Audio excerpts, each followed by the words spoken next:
नमस्कार।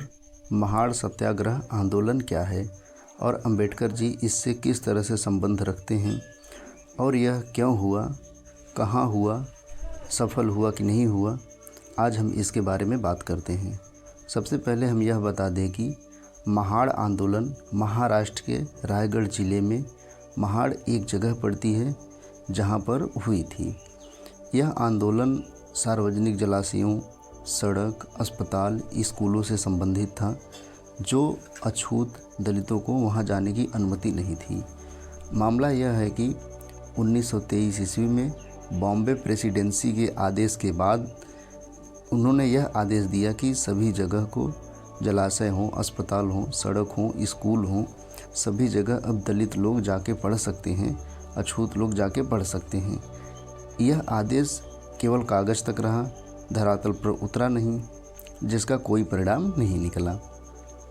महाड़ जगह है महाराष्ट्र में, वहाँ एक तालाब पड़ती है चादवार, जो सार्वजनिक जलाशय था और सबके पानी पीने के लिए थी।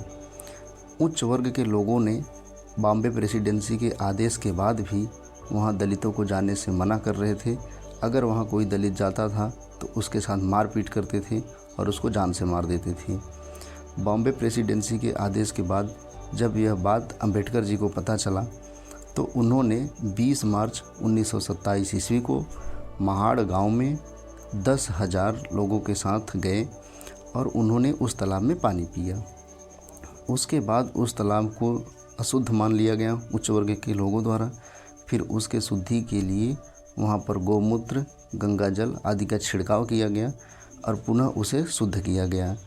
उसके बाद भी वहाँ दलित लोगों ने आए, उच्च वर्ग के लोगों की हिंसा के द्वारा कई बार दलितों को मारा गया, कई लोगों को घायल कर दिया गया। इसके बाद भी वहाँ पानी पीने की इजाज़त नहीं मिली।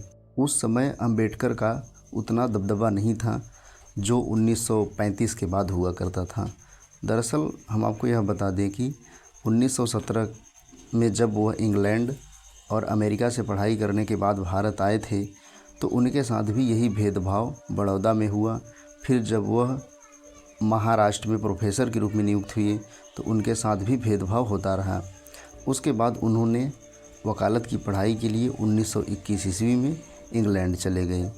जब वह पुनः भारत आए तो उन्होंने वकालत सीखी और वकालत के माध्यम से ही उन्होंने सोचा कि दलितों का उत्थान किया जा सकता है।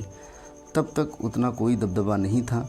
20 मार्च 1957 को जब यह महाड़ आंदोलन हुआ, बहुत सारी घटनाएं हुईं, बहुत प्रयास किए गए, उसके बाद भी यह आंदोलन उस स्तर तक सफल नहीं हो पाया।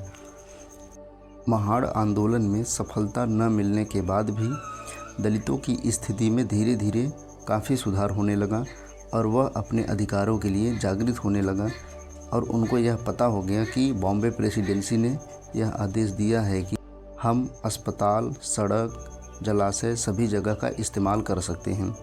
और जब वह डॉक्टर भीमराव अंबेडकर का सहारा पाए, दलितों के अंदर एक आस जगी और यह आंदोलन दलितों को बहुत कुछ सिखाता है।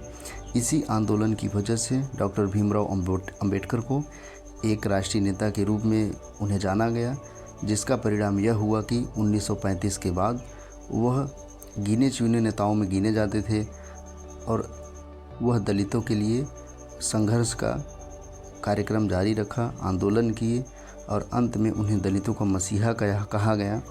और जब संविधान लिखा गया तो अनुच्छेद 17 में भेदभाव के तहत किसी के साथ भेदभाव नहीं किया जा सकता है और उनको किसी भी जगह से नहीं रोका जा सकता है। अतः यह आंदोलन दलित समाज के लिए एक उत्थान का आंदोलन था। यहीं से दलित समाज की उत्थान की शुरुआत हुई और यहीं से डॉक्टर भीमराव अंबेडकर को एक राष्ट्रीय नेता के रूप में जाना गया। धन्यवाद। इस तरह की रोचक खबरों के लिए हमारे चैनल को सब्सक्राइब करें।